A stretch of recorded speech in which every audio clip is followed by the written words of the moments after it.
Parfois, tout devient lourd, les pensées s'embrouillent, le cœur s'épuise, et même les choses simples deviennent difficiles.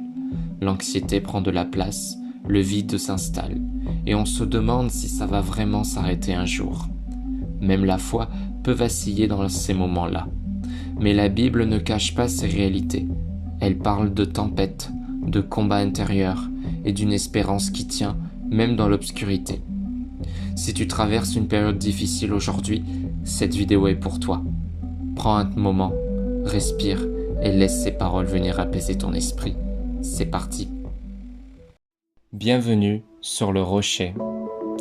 Tu ressens parfois ce poids dans ta poitrine, cette boule d'angoisse qui t'empêche de respirer librement. Sache que tu n'es pas seul. L'anxiété touche des millions de personnes, croyants ou non, mais la Bible, parole vivante de Dieu, ne reste pas silencieuse face à cette réalité. Elle nous offre une espérance solide, pratique et surtout surnaturelle. Aujourd'hui, je vais te partager comment lutter contre l'anxiété selon la parole de Dieu. Et si tu ouvres ton cœur, Dieu peut te restaurer dès maintenant. Tout d'abord, Dieu te comprend. Tu sais quoi ? Jésus n'est pas éloigné de ce que tu ressens. Il a connu l'angoisse du jardin de Gethsémanée, la solitude sur la croix, le rejet, la fatigue. Il sait ce que c'est de pleurer, de trembler, de se sentir dépassé. C'est pour ça que tu peux tout lui confier. Il ne te rejettera jamais. Son cœur est plein de compassion. Il comprend même les silences de tes larmes. Dépose ton fardeau sur lui. Dans 1 Pierre chapitre 5 au verset 7, il est dit « Déchargez-vous sur lui de tous vos soucis, car lui-même prend soin de vous. » Dieu ne t'a jamais demandé d'être fort tout seul. Ce poids que tu portes n'est pas le tien à porter. Chaque matin, chaque soir, fais ce geste simple mais puissant. Dépose tes soucis à ses pieds. Parle-lui comme à un ami. Dis-lui « Seigneur, je n'en peux plus, mais je te donne tout. » Et laisse sa paix commencer à t'envahir doucement.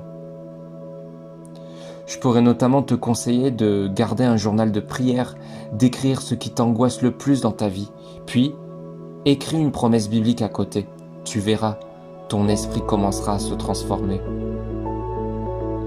Troisièmement, remplace tes pensées par la vérité. Que tout ce qui est vrai, honorable, juste, soit l'objet de vos pensées. Dans Philippiens chapitre 4 verset 8. L'anxiété, c'est comme une boucle mentale. Un petit mensonge peut devenir une grande peur, mais la parole de Dieu agit comme un filtre. Elle distingue ce qui est vrai de ce qui est toxique. Chaque fois qu'une pensée te tourmente, demande-toi, est-ce que c'est la vérité de Dieu ou bien un mensonge du monde ? Proclame-toi à voix haute, je ne suis pas seul, Dieu est avec moi, il combat pour moi, rien ne peut me séparer de son amour. Parce que ce que tu déclares a du pouvoir. Et enfin, la paix est un fruit de la confiance. À celui qui est ferme dans ses sentiments, tu assures la paix, parce qu'il se confie en toi. Voici un bon exemple titré d'Ésaïe au chapitre 26 et verset 3. La paix, ce n'est pas l'absence de tempête, c'est savoir qui est dans la barque avec toi. Quand tu choisis de fixer tes yeux sur Jésus au lieu de tes peurs, tu déclenches un mouvement intérieur de paix. Elle ne vient pas de toi, mais du Saint-Esprit. C'est un fruit qu'il fait grandir en toi. Même au milieu du chaos, il peut dire à ton âme « Paix, sois tranquille ». Si tu luttes avec l'anxiété, souviens-toi de ceci. Tu n'es pas faible, tu es humain. Tu n'es pas abandonné, tu es aimé. Tu n'es pas enchaîné, tu peux être libéré. Dieu est plus grand que tes peurs. Il veut te restaurer, te fortifier et t'immerger dans une paix que ce monde ne peut pas comprendre. Ne garde pas ce message pour toi. Envoie-le à un proche, à un ami, à quelqu'un qui traverse une nuit sombre et surtout, reste ancré dans la parole car elle est ton arme. Seigneur, je te remets mon anxiété. Viens calmer la tempête en moi. Remplis-moi de ta paix et de ton amour. Je choisis de te faire confiance. Je crois que tu es avec moi, maintenant et pour toujours. Amen.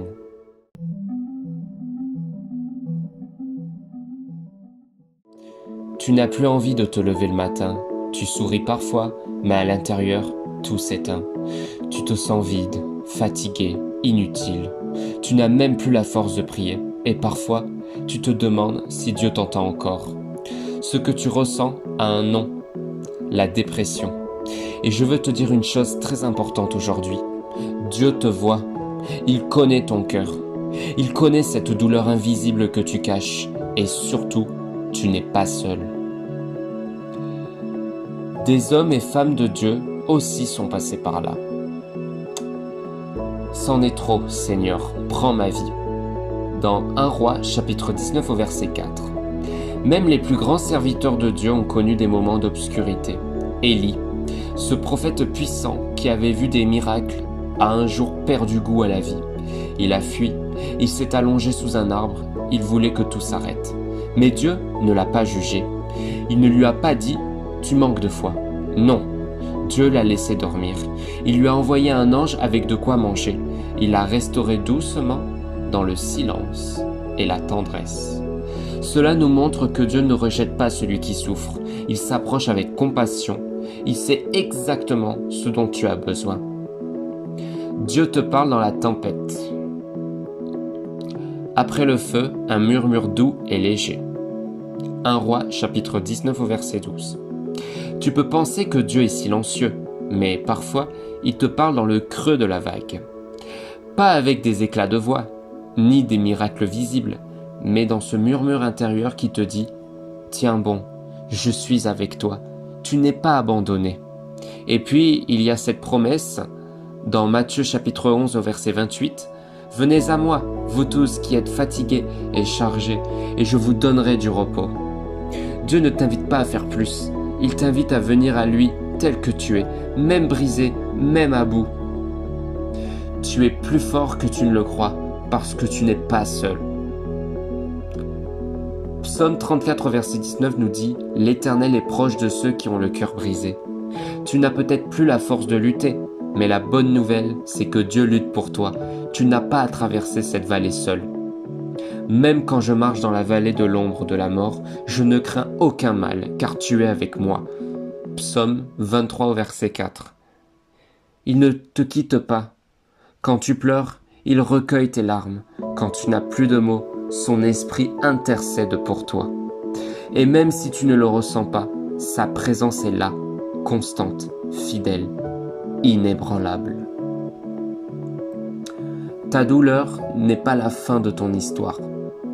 Je ne suis pas là pour te dire que tout ira mieux demain, mais je peux te dire avec foi, Dieu est là aujourd'hui, et il marchera avec toi demain et après-demain. Ton histoire ne se termine pas ici. Tu traverses peut-être une nuit noire, mais n'oublie pas, les larmes durent un instant, mais la joie revient le matin. Dans Psaume 30 au verset 6. Tu n'es pas une erreur, tu es une œuvre en cours, et Dieu n'a pas fini de t'écrire, il est l'auteur de ta vie.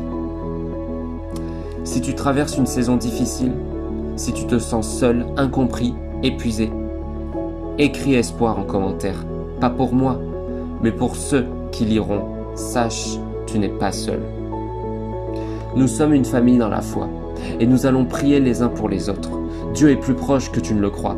Il écrit encore ton témoignage, et ce que tu vis aujourd'hui deviendra une source de vie pour d'autres.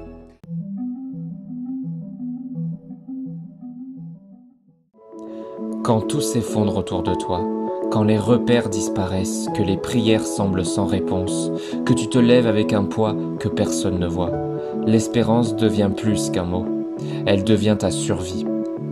Mais alors, comment garder l'espérance quand tu n'as plus rien à quoi te raccrocher? Quand tu as l'impression que Dieu est silencieux, que le ciel est fermé? Laisse-moi te partager 3 clés bibliques qui ont sauvé des cœurs brisés et qui peuvent renouveler le tien aujourd'hui. Souviens-toi de qui est Dieu. Quand tout va mal, ta mémoire spirituelle est ton bouclier. Lamentation chapitre 3 au verset 21 à 23 dit « Voici ce que je veux repasser en mon cœur, ce qui me donnera de l'espérance. Les bontés de l'Éternel ne sont pas épuisées, ses compassions ne sont pas à leur terme. Elles se renouvellent chaque matin. Oh, que ta fidélité est grande. Dieu ne change pas avec la météo de ta vie. Ce qu'il a fait hier, il peut encore le faire aujourd'hui. Repasse dans ton cœur les moments où il t'a délivré, consolé, relevé. Mais si tu ne le vois pas encore, il agit toujours. L'ennemi veut que tu oublies. Dieu te dit, souviens-toi. La deuxième clé, espère en sa présence, pas en la situation. Parfois, ce qu'on veut, c'est que la situation change, mais Dieu veut d'abord t'accompagner dans la tempête. Dans Psaume 34, verset 19, le Seigneur est proche de ceux qui ont le cœur brisé. Il sauve ceux qui ont l'esprit abattu. Tu n'es pas seul dans ta douleur. Tu es porté. Ce que tu ressens comme une absence est souvent sa présence silencieuse mais constante. Et si Dieu ne retirait pas tout de suite la tempête, parce qu'il veut d'abord renforcer ta foi au milieu du vent. L'espérance, ce n'est pas un vœu pieux, c'est une ancre dans un Dieu qui ne part jamais. Et enfin, la dernière clé, alimente ton espérance par sa parole. L'espérance ne pousse pas toute seule, elle a besoin d'être nourrie, et sa nourriture, c'est la parole de Dieu. Romains chapitre 15 verset 13 nous dit que le Dieu de l'espérance vous remplisse de toute joie et de toute paix dans la foi, pour que vous abondiez en espérance par la puissance du Saint-Esprit. Tu veux que ton cœur retrouve la paix? Lis la parole. Tu veux retrouver de la force? Déclare la parole. Chaque verset est une graine. Chaque graine peut produire une forêt d'espérance. Sois honnête avec Dieu. Dieu ne veut pas un masque. Il veut ton vrai cœur, même s'il est brisé, fatigué, perdu. Jérémie, David ou bien Job, tous ont crié leur douleur. Et Dieu ne les a pas rejetés. Au contraire, il a honoré leur sincérité. Alors pleure, si tu dois pleurer, mais pleure devant lui. Il comprend, il recueille chaque larme et il répond. L'espérance, ce n'est pas ignorer la douleur, c'est croire que Dieu travaille dans l'invisible, même si tu ne le vois pas, même si tout semble figé. Dieu prépare un renouveau. Il t'apprend à espérer non dans les résultats, mais dans sa fidélité. Tu n'es pas seul, tu n'es pas abandonné, et ton histoire n'est pas terminée. Si tu es dans une saison difficile, je veux prier avec toi. Écris simplement en commentaire « Seigneur, je choisis l'espérance ». Et surtout, partage cette vidéo à quelqu'un qui traverse une nuit noire. Un seul rayon de lumière peut faire reculer les ténèbres, et Jésus est cette lumière pour toujours.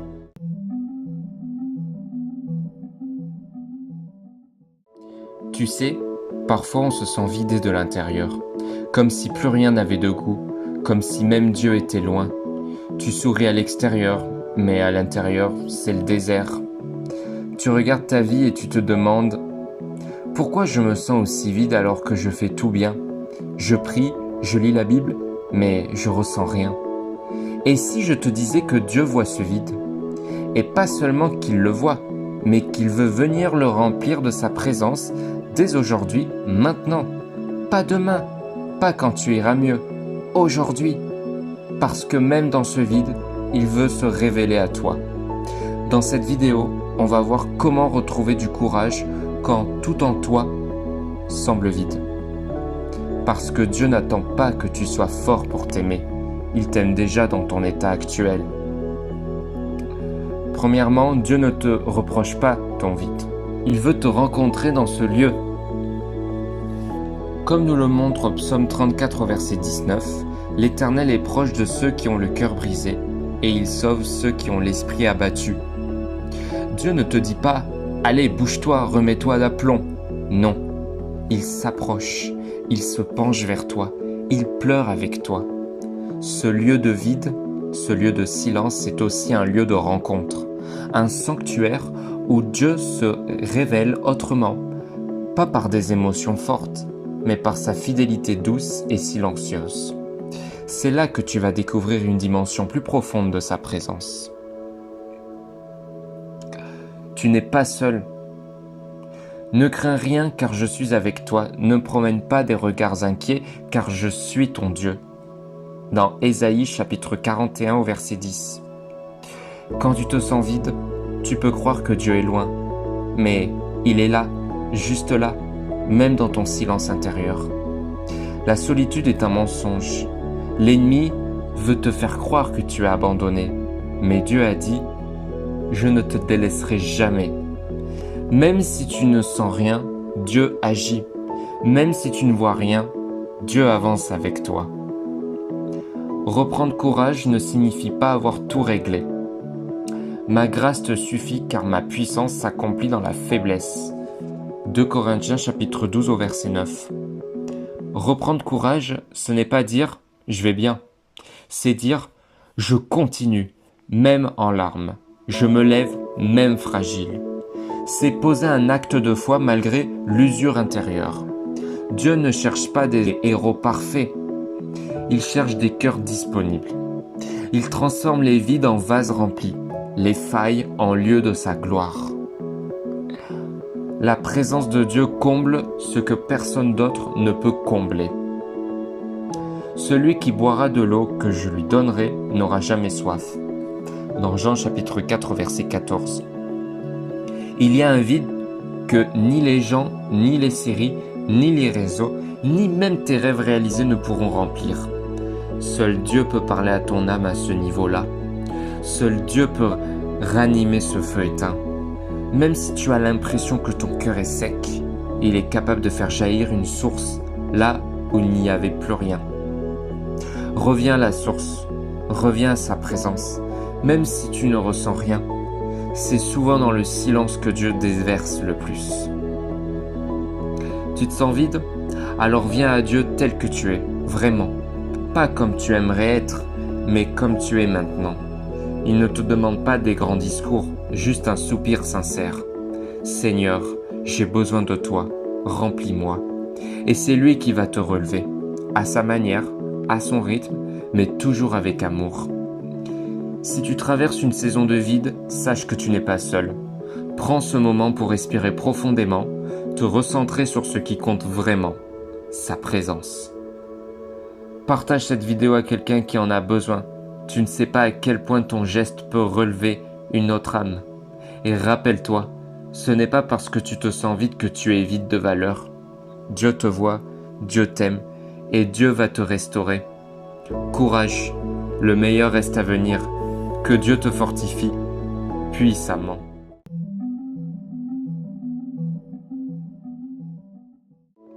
Tu traverses peut-être un moment de doute, un désert spirituel où tu ne ressens plus rien. Tu pries, mais tu as l'impression de parler dans le vide. Tu lis la Bible, mais les mots te paraissent lointains. Et tu te demandes, est-ce que Dieu est encore là? Est-ce qu'il m'a abandonné? Si c'est ton cas, reste avec moi. Parce que la vérité, c'est que Dieu est souvent le plus proche dans nos silences, même dans tes crises de foi. Et si cette saison n'était pas une punition, mais une invitation à le découvrir autrement? C'est parti. Tout d'abord, tu n'es pas seul. Mon Dieu, pourquoi m'as-tu abandonné? Dans Psaume 22 au verset 2. Même David, l'homme selon le cœur de Dieu, a traversé des nuits profondes de l'âme, et Jésus lui-même a repris ses paroles sur la croix. Ton cri ne signifie pas que tu t'éloignes de Dieu. Il signifie que tu te tournes vers lui, même dans l'incompréhension. Ce n'est pas l'absence de foi, c'est une foi qui lutte, et cette foi-là, Dieu la chérit. La foi ne dépend pas de tes sensations. Comme nous le montre Hébreux au chapitre 11 et verset 1, la foi est une ferme assurance des choses qu'on espère, une démonstration de celles qu'on ne voit pas. Dieu n'est pas limité par nos émotions. La foi, c'est croire quand tout en toi voudrait abandonner. Croire, non parce que tu ressens, mais parce que tu sais dans ton esprit qu'il est fidèle. Et parfois, c'est justement dans les moments les plus vides que Dieu bâtit les fondations les plus solides. Les crises de foi peuvent renforcer ta relation avec Dieu, car l'épreuve de votre foi produit la persévérance. Dans Jacques chapitre 1 au verset 3.